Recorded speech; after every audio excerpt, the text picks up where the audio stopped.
Bonjour et bienvenue. Aujourd'hui, on explore une idée assez séduisante qui circule. Une technique, toute simple, basée sur l'entraide, pour donner un petit coup de fouet à sa visibilité en ligne. Imaginez un petit groupe, quoi, qui s'organise pour booster mutuellement ses publications, ses vidéos, ses pages. Oui, bonjour. C'est une idée intéressante en effet. On va regarder ça de près. Cette stratégie collaborative qui utilise en fait une simple feuille de calcul partagée. Notre source, c'est la transcription d'une vidéo YouTube qui décrivait cette méthode. L'idée, c'est de comprendre comment ça marche, si c'est vraiment efficace et ce qu'il faut en retenir. Tout à fait. L'objectif, c'est de décortiquer un peu le mécanisme, oui. D'évaluer les avantages, surtout pour ceux qui démarrent, on va dire, ou qui ont peu d'engagement au début. Mais aussi, attention, de pointer les limites et les pièges possibles. Et puis on va se demander pourquoi ça pourrait marcher, euh, notamment face aux fameux algorithmes. Et surtout, insister sur un point, l'authenticité. C'est crucial. Absolument. Sans ça, ça n'a pas grand intérêt. Alors, au cœur du système, on trouve quoi? Un outil qu'on connaît tous. Une feuille de calcul partagée, genre Google Sheets. C'est vraiment la base. C'est ça. D'après ce qu'on a vu, la structure est simple. Chaque membre du groupe a sa ligne, parfois avec une couleur, pour s'y retrouver plus facilement. Colonne A, on y colle l'URL, le lien du contenu qu'on veut mettre en avant. Mhm. Et juste à côté, colonne B, on dit ce qu'on aimerait comme action. Ça peut être un commentaire, un avis Google, un follow, un like, ou même rejoindre un groupe Facebook. C'est assez libre, hein. Articles de blog, vidéos, posts Facebook, page pro, TikTok. Et la source ajoutait un petit truc intéressant sur les liens d'affiliation. Apparemment, on peut indiquer si le lien partagé peut servir à l'affiliation pour les autres.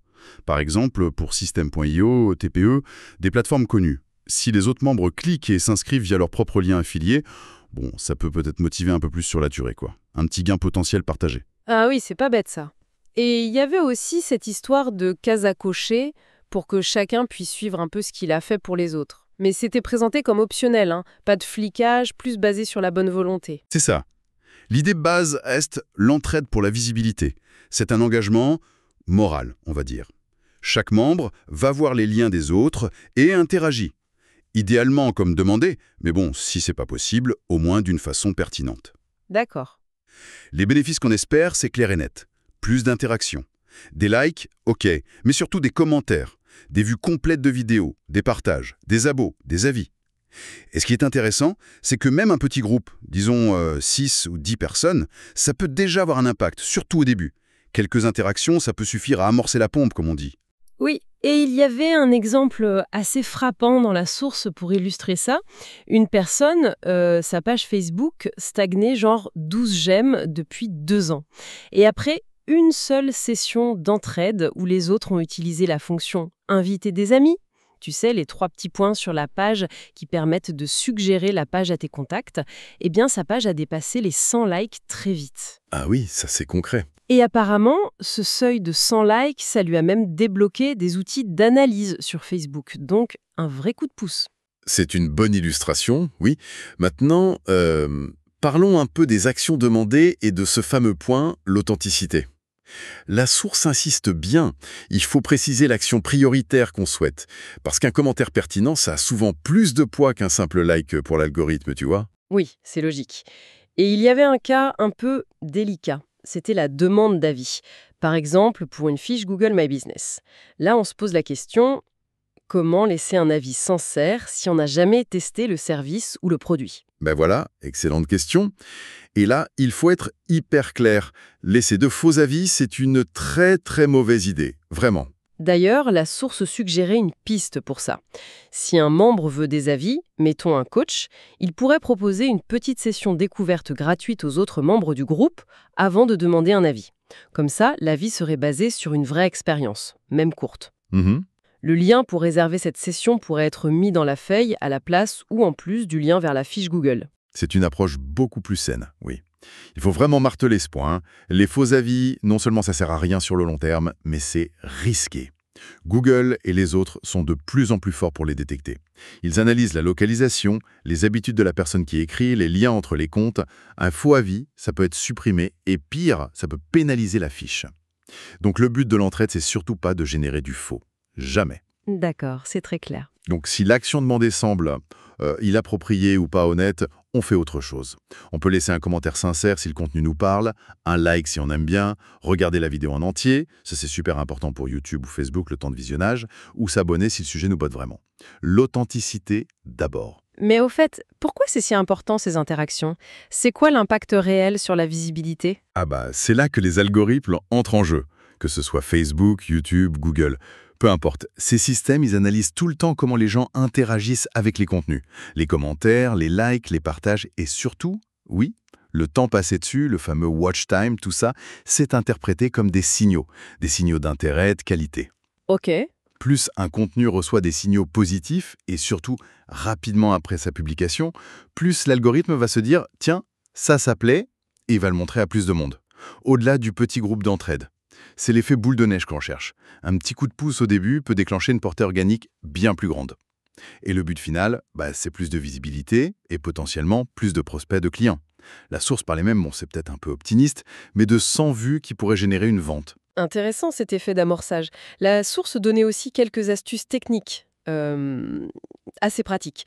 Par exemple, pour avoir le lien d'un post Facebook précis, même dans un groupe, il suffit de cliquer sur l'heure ou la date de publication du post. Ça donne une URL unique. Pratique pour la feuille de calcul. Oui, c'est bon à savoir ça. Et pareil pour un commentaire spécifique sur Facebook.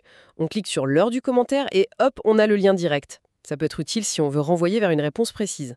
Et un autre point technique important pour les vidéos, il faut vraiment les laisser tourner jusqu'au bout, même sans le son ou en arrière-plan.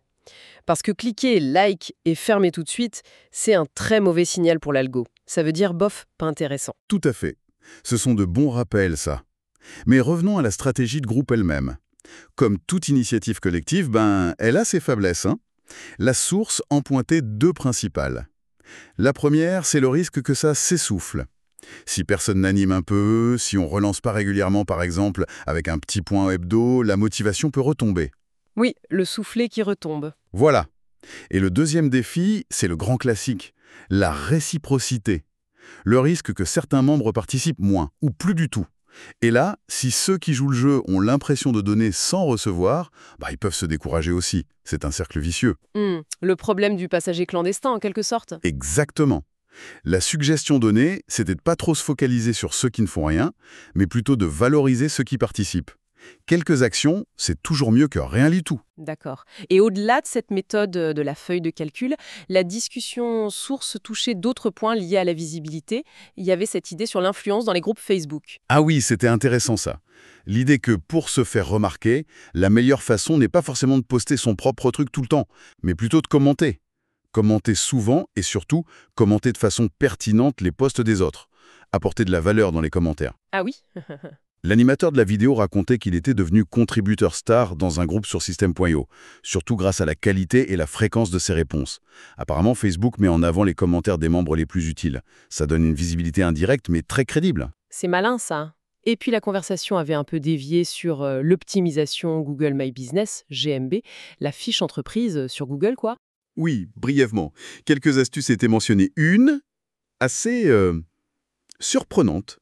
Utiliser la fonction itinéraire de Google Maps depuis différents endroits vers son entreprise, même si c'est chez soi et que l'adresse est masquée. Le faire plusieurs fois, sur plusieurs jours. L'idée, ce serait que Google interprète ça comme un signal d'intérêt. Bon, difficile de savoir si ça marche vraiment, mais c'était dit.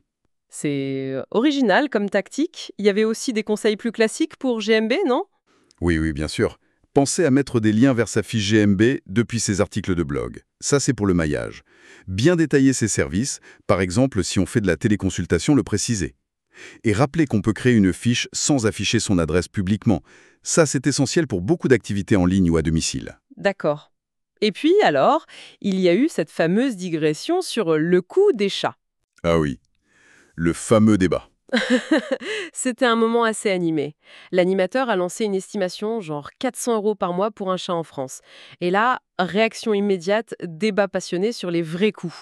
La litière, la bouffe, le veto, les vaccins, les jouets, comme cette fameuse roue à chat hors de prix. C'était assez drôle, oui. Oui, un moment de détente. Mais au-delà de l'anecdote, ça illustrait un point important qui avait été dit juste avant. L'importance de choisir une niche. Un sujet qui nous passionne vraiment, où on est crédible. L'exemple, c'était quelqu'un qui voulait se lancer dans la minceur juste parce que c'était rentable, mais sans aucune affinité avec le sujet. Mhm. Alors que cette même personne était par exemple une vraie passionnée de chats. Le conseil était clair, mieux vaut miser sur sa passion, son authenticité, les chats dans ce cas, plutôt que de forcer un sujet juste pour l'argent. La motivation et la crédibilité seront bien meilleures. Logique. Donc, si on résume un peu tout ça, on a une méthode collaborative, simple, avec cette feuille de calcul partagée. Le but, créer un élan initial de visibilité grâce à l'entraide. Ça peut être utile, surtout quand on débute. C'est exactement ça. L'idée clé, c'est d'utiliser la preuve sociale, mais à petite échelle au départ. Quelques interactions bien coordonnées, même venant d'un petit groupe, ça peut envoyer les bons signaux aux algorithmes. Ça peut aider un bon contenu à émerger. Mais, on le redit, le succès dépend de la régularité, de la participation et surtout de l'authenticité des interactions. Le but n'est pas de tricher, mais de donner une chance à des contenus de qualité d'être vus, en comptant sur la bonne volonté du groupe. Tout à fait. Ce qui nous amène peut-être à une dernière question, une petite piste de réflexion pour conclure. Si on mettait en place une telle dynamique de groupe, quel serait le contenu qu'on voudrait absolument mettre en avant pour ses propres objectifs? Est-ce que ce serait un article de blog super important, une vidéo de présentation clé, une page de vente? Et surtout, quelle action précise on demanderait aux autres pour ce contenu-là? Un commentaire engageant, un partage ciblé, un avis sincère après une découverte? Voilà, matière à réflexion.